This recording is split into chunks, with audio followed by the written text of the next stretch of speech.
patas para arriba quedó todo el escenario político. Estamos con Roberto Bachmann. Roberto, bienvenido. No, gracias. Lo comentaba en la apertura, ¿no? En 24 o 48 horas cambió todo. Incluso muchos temas que se pretendían tratar en esta semana y en la siguiente, uno de ellos está muy vinculado con la cuestión del campo. Ahora quedó todo muy relativizado porque debe posicionarse por un lado el Poder Ejecutivo, por el otro la oposición sobre todo, ¿no? De cara a este adelantamiento de las elecciones, que muchos ya dan por hecho de que el Congreso lo va a votar. Sería un golpe muy duro para la Rosada que no lo hiciera. Pero, ¿cuál es tu primera lectura de las razones que llevaron, primero a Macri, si querés, para ir por orden, y después al gobierno a hacer esto? Bien, empecemos por Macri. Macri deshojó margaritas desde, yo te diría, octubre, noviembre del año pasado, con este tema, porque creo que a Macri se le presentaban dos alternativas. Desdoblarlas y adelantarlas las elecciones a legislador en su distrito. Él lo podía hacer, a pesar de que, acá se habla mucho de los temas de acuerdos, que alguna vez Ibarra llegó a un acuerdo, no sé si firmado, pero por lo menos de palabra, con el gobierno nacional, de tratar de unificar las elecciones. ¿Te acordás que estaban corridas las elecciones porteñas por un tema de Constitución, y luego siempre estaban un poco corridas, y se planteó para ahorrar dinero, para ahorrar administración del tema y problemas para la gente?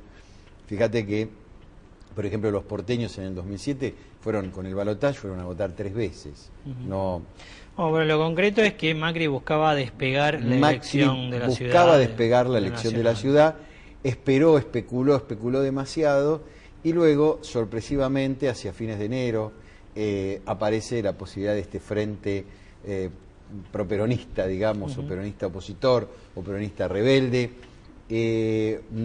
o no-K, donde Macri, aparentemente todo indicaba que cambiaba su visión del fenómeno, cambiaba su visión de abroquelarse en el distrito, porque la idea de adelantarla era ganar el distrito por más de lo que podía ganar Gabriela Michetti. Tiene una muy buena candidata, aunque una sola dama. Una muy buena candidata que en las últimas horas la especulación, Roberto, es que va a pasar de legislatura porteña a tener que jugarse como legisladora nacional. Pero esto está especulándose.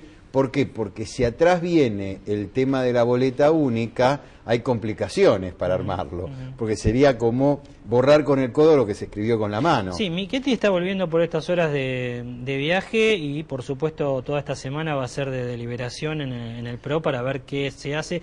La impresión es que Gabriela Michetti va a tener que jugar como primera candidata a diputada nacional, porque al unificarse la elección va a tener que ir con una figura muy fuerte. Y la otra información de las últimas horas, Roberto, está vinculada con que aparentemente Solá y de Narváez podrían llegar en el Congreso a buscar o modificar o poner alguna que otra traba a este tema del adelantamiento de las elecciones, a pesar de que de Narváez dijo inicialmente que estaba de acuerdo, ¿no? Solá salió a rechazarlo de plano. Y esto... Me parece que hay mucha especulación ahí, porque no le da el tiempo para organizarse a Solá.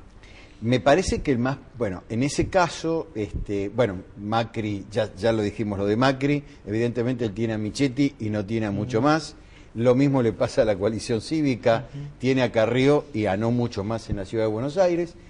Y algo similar ocurre en la provincia de Buenos Aires. Perdóname, Roberto, a esta altura entonces la hipótesis Prat-Gay, primer candidato a diputado por la coalición cívica, se caería en principio, y tendría que ir Carrió. Esto es una decisión que tiene que tomar Elisa Carrió.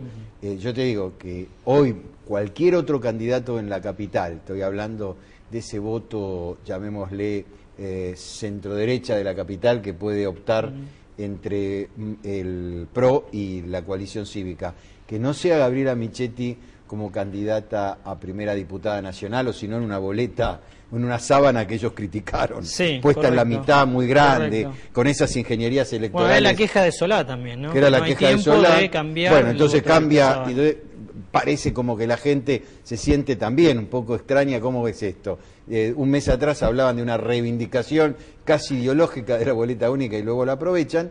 Sería dar mucha ventaja, porque no es lo mismo Marcos Peña, por ejemplo, que también se especulaba, que Gabriela Michetti, te lo puedo asegurar. Vos fíjate que el análisis que estás haciendo vos, Roberto, surge muy claro que en esta elección, que es muy importante, cada sector va a tener que jugar a su figura más fuerte, Me más parece predominante. que la jugada Gabriela Michetti, Elisa Carrió, bueno, Margarita Stolbizer en la provincia de Buenos Aires, la coalición cívica, y acá está el tema, si Néstor Kirchner finalmente se va a presentar en la provincia. ¿Y qué va a pasar en Mendoza? Hay varias incógnitas acá. Mendoza, Cobos, ¿cómo va a jugar? ¿Va a jugar con el radicalismo? ¿Y quién? Cobos va a seguir abroqueladito en su cargo de vicepresidente, en el cual él se un siente... Cobos que salió primero con un eufemismo, claro, y después claramente a decir, no estoy de acuerdo con este adelantamiento. Por eso. ¿Y qué va a pasar en Santa Fe, donde esta unificación vuelve a hacer pensar a un Reutemann que puede creer en ganar la provincia nuevamente, ganarle al socialismo, que antes le adelantaba la elección, pero para ganarle al socialismo tiene que llegar a un acuerdo con el gobierno? Pero yo te hablaba de Macri, ya Macri me lo contestaste. Ahora, decime qué análisis hace de por qué el gobierno adelanta, un día después decide, bueno, adelantamos las elecciones. Hay varios factores. Uno lo dijiste vos, el económico evidentemente es así, y más allá de que haya versiones de todo tipo, que pueda haber cambios, etcétera, creo que hay una realidad que es se espera un segundo semestre más difícil que el primer semestre. No hubo nada en el mundo que nos haga pensar que el segundo semestre va a ser bueno. Con lo cual, olvidémonos de las versiones, si hay ajuste o no hay ajuste, vayamos a la lógica, va a ser un segundo semestre difícil. Segundo tema, iban a ser 6 meses muy duros de campaña para el gobierno. ¿Por qué? Porque tenía elementos externos que se le metían en la campaña, incluso mediáticamente. Uno de ellos es el conflicto del campo. El conflicto del campo, a esta altura de las circunstancias, tiende a ser endémico, tiende a ser... Bueno, vos fíjate que la porque... mesa de enlace deliberó todo el fin de semana, en las últimas horas, todavía no fijó una posición común de qué decir frente a este adelantamiento de las elecciones, y Mario Llanvías, el titular de Confederaciones Rurales, está siendo presionado por Lelita Carrió para que se defina rápidamente como candidato. Claro, es que este es el tema.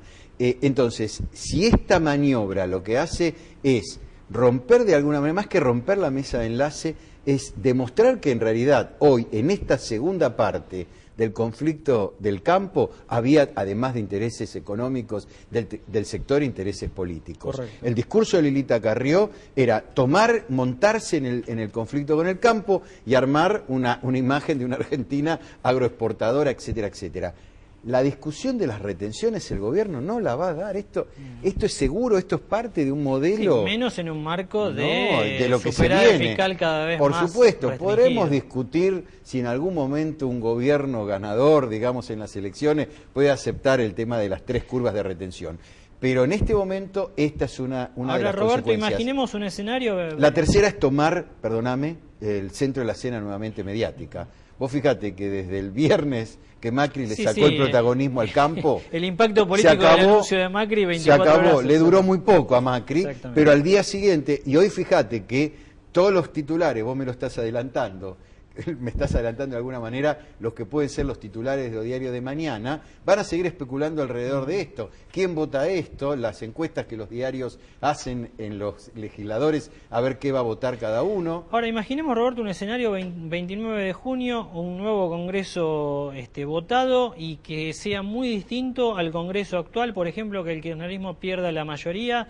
¿Cómo resiste ese Congreso 6 meses hasta el 10 de diciembre con una cara tan distinta? ¿Pierde legitimidad? ¿Va a haber que anticipar la asunción de los nuevos legisladores? Bueno, por eso creo que son tan importantes para este gobierno las elecciones, por eso va a jugar a sus mejores cartas, por eso yo personalmente creo que es muy probable, yo te diría hoy ya más de 90%, que Néstor Kirchner sea candidato en la provincia de Buenos Aires.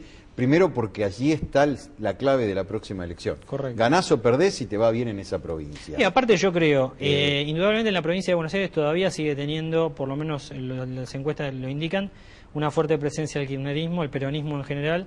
Si Néstor Kirchner fue a dar la cara a Catamarca cuando se veía que la noche estaba cerca y finalmente llegó, me parece que en la provincia de Buenos Aires va a jugarse. Pero mirá, fue a Catamarca sabiendo que cuando estaba como 20 y pico puntos abajo.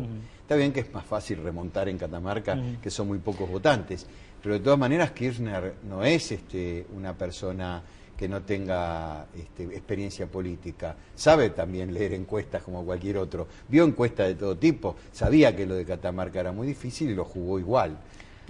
porque lo necesitaba jugar para ver cómo se anticipaba el escenario. Pero también fue un elemento que creo que impactó en Kirchner la tapa de los diarios del día siguiente. Correcto. Pues las tapas de los diarios del día siguiente no fueron. Muy duras y hubo muchas quejas de la Rosada. Ganó Brizuela del Moral. Perdió el kirchnerismo. Perdió el kirchnerismo. Gran derrota acá. Cuando en realidad, y acá viene lo que vos me preguntás, toda elección de medio término es una elección de gobernabilidad. Es de alguna manera plebiscitaria. En todo el mundo, es plebiscitaria. La diferencia es que en Argentina es mucho más complejo este tema porque estamos frente a una crisis muy importante de partidos políticos. Fíjate que uno de los elementos que está pasando acá es que no hay anclaje ideológico.